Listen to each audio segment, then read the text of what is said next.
Assalamualaikum, halo balik lagi bareng Nubi Gadget. Di video kali ini saya akan coba kembali mengangkat salah satu smartphone yang cukup populer di harga 2 jutaan. Ini dia Redmi Note 8. Setelah banyak membaca komentar dari video review Redmi Note 8 yang lalu, saya jadi pengen tahu bener nggak sih HP ini masih bagus dan masih worth it, atau justru sebaliknya.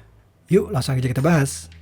Nah, untuk varian RAM 4GB dan internal 64GB ini, saya dapatkan di harga 2,1 juta rupiah aja. Harganya nggak banyak turun sih sejak pertama kali launching sekitar 6 bulan yang lalu. Secara desain, opini saya belum berubah. Redmi Note 8 punya garis desain minimalis, simple, terutama yang berwarna hitam ini. Dan kayaknya desain begini masih banyak disukai orang.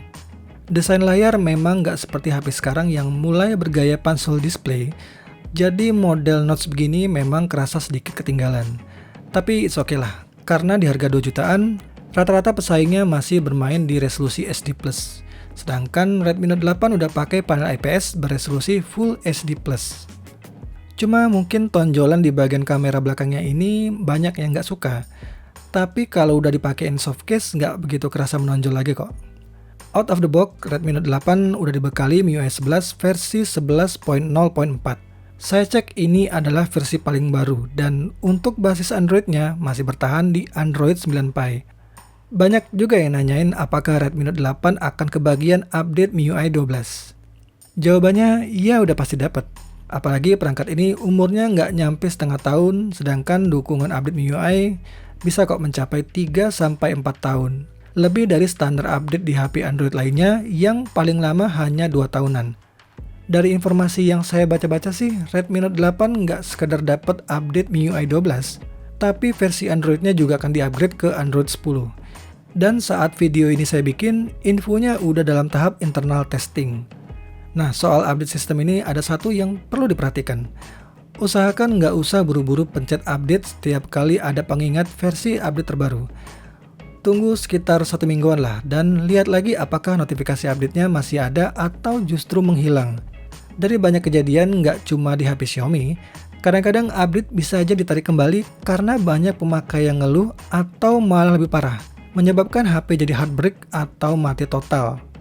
Kalau bisa sih ikutan forum-forum diskusi atau grup di Facebook khusus HP ini, dan pantau apakah ada yang udah update lebih dulu, jadi bisa tahu update-nya aman atau enggak.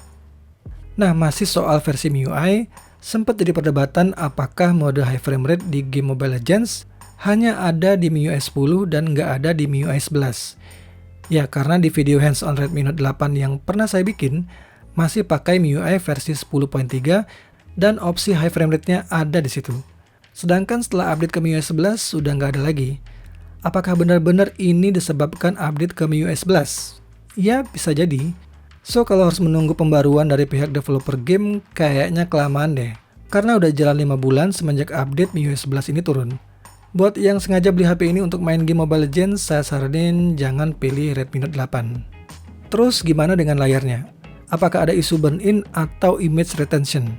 Nah, seperti rata-rata HP Xiaomi lainnya, Redmi Note 8 masih menggunakan panel LCD keluaran Tianma. Kabarnya sih, jenis panel ini jadi penyebab utama dari efek berbayang atau burn-in, yang banyak dikeluhkan pemakai Redmi Note 8. Kalau saya pribadi yang sering pakai HP Xiaomi sebagai daily driver, nggak pernah ngalamin yang kayak gitu. Tipsnya simple, usahakan hindari menampilkan gambar statis terlalu lama selama berjam-jam seperti saat bermain game, atau meninggalkan HP menyala terus-terusan karena settingan display timeout yang kelamaan. Kemudian mengenai problem sinyal dan koneksi Wi-Fi, saya harus bilang memang ada di HP ini. Simple aja sih, dari speed test yang saya jalankan menggunakan koneksi Wi-Fi, hasilnya memang benar-benar ngecewain. Koneksi data seluler pun nggak begitu stabil kalau menggunakan provider yang agak lemah sinyalnya.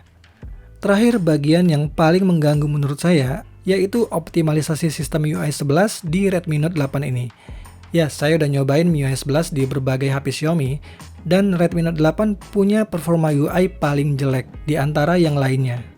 Dibandingin Redmi 8 yang punya spek lebih rendah pun, UI-nya malah lebih smooth di Redmi 8 loh.